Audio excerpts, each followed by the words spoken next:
Hello, guys. Welcome to the first episode of Immortal Wisdom. Today, I am going to discuss the power of paradigm shift from the book The 7 Habits of Highly Effective People, written by Stephen R. Covey. So, guys, पहले कुछ common problems देखते हैं which may be familiar to you. जैसे कि कुछ लोग अपने career goal set करते हैं, उन्हें पा भी लेते हैं, but they are lost in their personal life.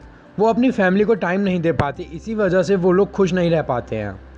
कुछ लोग होते हैं जो हर महीने अपना नया डाइट प्लान शुरू करते हैं.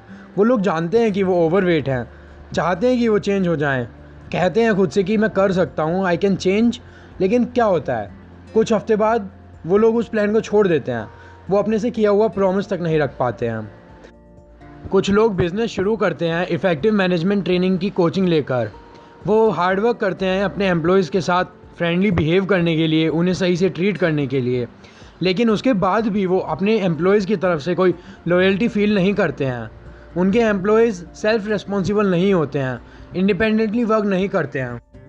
तो गाइज़, हम ये सब प्रॉब्लम अगर चेंज करना चाहते हैं, ये सिचुएशन को चेंज करना चाहते हैं, तो सबसे पहले हमें खुद को चेंज करना होगा. और ख़ुद को इफ़ेक्टिवली चेंज करने के लिए सबसे पहले हमें अपना पैराडाइम शिफ्ट करना पड़ता है. तो पैराडाइम है क्या? What is paradigm? पैराडाइम को सबसे अच्छा समझने का तरीका है कि उन्हें मैप्स की तरह देखना. सपोज़ आप कहीं पे पहुंचना चाहते हैं किसी सिटी में. फॉर एग्ज़ाम्पल, आप किसी लोकेशन पर पहुंचना चाहते हैं मुंबई में. आपके पास मैप है जिस पर लिखा है कि वो मुंबई का मैप है. तो आप उसको पढ़ेंगे और उस लोकेशन पर पहुंचने की कोशिश करेंगे. लेकिन सपोज़ कीजिए जो मैप आपके पास है उसमें प्रिंटिंग एरर की वजह से वो मुंबई का एक्चुअल मैप ना होकर वो किसी और जगह का मैप है. फॉर एग्ज़ाम्पल, कलकत्ता का वो मैप है. तो आप उस मैप को लेकर अपनी जहाँ लोकेशन पर पहुँचना चाहते हैं आप पहुँचने की कोशिश करेंगे. लेकिन एक्चुअली जैसे हम लोग जानते हैं कि उस लोकेशन पर आप कभी पहुँच ही नहीं पाएंगे क्योंकि मैप एक्चुअली गलत है. तब आप कितनी भी कोशिश करें, आप सोचें, अपना पॉजिटिव एटीट्यूड रखें कि नहीं, मैं पहुँच सकता हूँ, कुछ भी हो जाए मैं पहुँच ही जाऊँगा. आप अपने बिहेवियर में चेंज करें. आप सोचें कि जो इंसान सोचता है वो कर ही लेता है. तो क्या आप इन दोनों को चेंज करके पहुंच पाएंगे कभी उस लोकेशन पर? पॉइंट ये है कि आप गलत मैप को लेकर सही लोकेशन पर कभी पहुंच ही नहीं सकते हैं.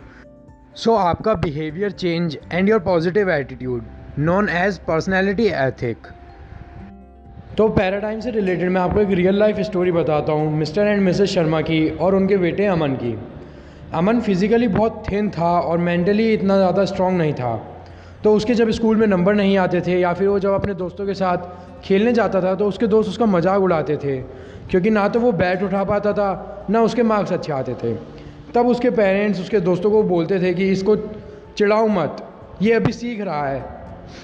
इस तरह से वो उसको प्रोटेक्ट करते थे. लेकिन साथ ही साथ अपने बेटे को कहते थे कि बेटा तुम कर सकते हो, तुम पॉजिटिव एटीट्यूड रखो अपना. और उसको समझाते थे कि तुम अपने एफ़र्ट्स डबल कर दो ताकि तुम इम्प्रूव कर सको और अपने दोस्तों के साथ मैच कर सको. लेकिन जब इन सब बातों के बाद भी अमन में इम्प्रूव नहीं हुआ, तब मिस्टर एंड मिसेस शर्मा ने सोचा कि हम लोग क्या गलती कर रहे हैं कि अमन में कोई इम्प्रूवमेंट नहीं हो रहा है. तब उन लोगों ने अपने अंदर देखा कि हम जिस तरह से उसको प्रोटेक्ट कर रहे हैं, उसके छोटे से छोटे काम उसको करके दे रहे हैं, यानी हम भी यही सोचते हैं ना कि ये खुद अपने काम नहीं कर सकता है तो हमें उसके काम करने पड़ेंगे. फिज़िकली तो हम उसको बोल रहे थे कि तुम करो, तुम कर सकते हो. लेकिन जब हम अपने एक्शन के थ्रू उसको ये जता रहे थे कि तुम खुद कुछ नहीं कर सकते हो, इसीलिए हम तुम्हारा काम कर रहे हैं, तो अमन के माइंड में भी यही था कि मैं फिज़िकली इतना स्ट्रांग नहीं हूँ, मैं मेंटली इतना स्ट्रांग नहीं हूँ कि मैं अपने काम खुद कर सकूँ.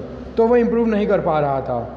तब उसके मिस्टर एंड मिसेस शर्मा जो उसके पेरेंट्स थे, उनको रियलाइज़ हुआ कि हमें इसको एक मौका देना चाहिए ताकि ये खुद अपने काम कर सके.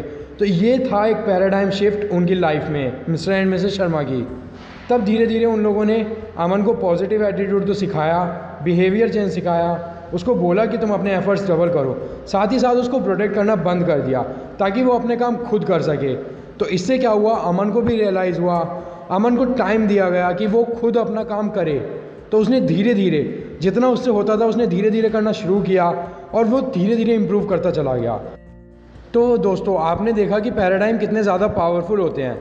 ज़रा सा सब सोच बदलने से मिस्टर एंड मिसेस शर्मा को रियलाइज़ हुआ कि वो गलत कर रहे हैं. वो सिर्फ एक्शंस के थ्रू दिखा रहे थे कि वो वीक है और सोच रहे थे कि हमारे कहने से, हमारे पॉजिटिव एटीट्यूड को बताने से या फिर अपने एफर्ट्स को दुगना करने से अमन सही हो जाएगा।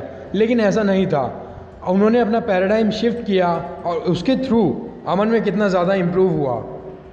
तो पैराडाइम और वीकेंड से मैप्स, परसेप्शन और एजम्पशंस ये एक पावरफुल लेंस की तरह हैं जो हमारी आंखों के आगे हैं और जिनके ज़रिए हम पूरी दुनिया को देखते हैं। तो जैसे हमारे लेंस होंगे उसी तरह से हमको दुनिया दिखेगी।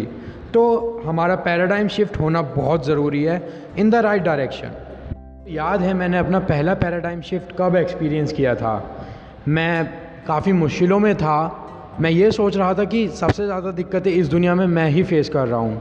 सबसे ज़्यादा हर्ट मैं ही हूँ, तो कोई और मेरे जितना दुखी हो ही नहीं सकता है। इसी बात को लेकर मेरे दोस्त से लड़ाई हो गई थी क्योंकि वो कुछ सुन नहीं रहा था। वो सोच रहा था कि मैं अपनी दिक्कतें बढ़ा चढ़ा कर बता रहा हूँ। तो लड़ाई में उसने बताया कि उसने अपनी मदर को बचपन से नहीं देखा है। तो इसको सुनकर मुझे इतना दुख हुआ। मैं समझ सकता हूँ कि आप सब लोग जो सुन रहे हैं वो भी ये बात फील कर सकते हैं। अचानक से मेरी सारी प्रॉब्लम्स ख़त्म हो गई। मैं अपने दोस्त के लिए वो फील करने लगा, उसके लिए सिंपैथाइज फील करने लगा। एकदम से मुझे लगा कि मैंने इसको ज़्यादा बोल दिया है। मेरे दुख सारे ख़त्म हो गए, जितना मैं हर्ट था सब ख़त्म हो गया। तो ये मेरा था पैराडाइम शिफ्ट एक्सपीरियंस, जब मेरे को लगा कि मैं ही गलत देख रहा था कि सबसे ज़्यादा हर्ट मैं ही हूँ। ऐसे ही हम लोग बहुत बार करते हैं। हम लोग सोचते हैं कि सारी दिक्कतें हमें ही हैं, हम ये नहीं कर पाएंगे क्योंकि मैं ऑलरेडी इतना कुछ कर रहा हूँ, मैं इतना कुछ झेल रहा हूँ। पर हमें उन्हें देखना चाहिए जो हमसे ज़्यादा झेल चुके हैं और उसके बावजूद हमसे कितना ज़्यादा ऊपर है। एंड में मैं आप लोगों से यही कहना चाहूँगा कि अपनी प्रॉब्लम्स पर आप जितना ध्यान देंगे वो आपको उतनी ही बड़ी दिखाई देंगी। और जितना ज़्यादा आप अपनी पॉजिटिव चीज़ों पर ध्यान देंगे, जो चीज़ें आप पर हैं, आप उनके लिए ग्रैटिट्यूड फील करेंगे, ग्रेटफुल होंगे कि आपके पास ये सब कुछ है।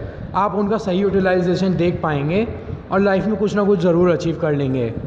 चाहे कम रिसोर्सेज हों पर आपके पास कुछ तो है, तो आप उन पर ध्यान दें और जो आपके पास नहीं है उसको छोड़ दें। So thank you guys episode 1 सुनने के लिए। अगर आप लोगों को एपिसोड 1 पसंद आया हो तो इसको मैक्सिमम शेयर करें, लाइक ज़रूर करें। और गाइज़ कोई भी फीडबैक हो तो प्लीज़ मेरे को कमेंट सेक्शन में ज़रूर बताएं। आप मेरे को इंस्टाग्राम और फेसबुक पर भी फॉलो कर सकते हैं। तो जब तक नया एपिसोड आता है इमॉर्टल विजडम का, कुछ ना कुछ सीखते रहिए, खुश रहिए, हेल्दी रहिए। Thank you so much guys.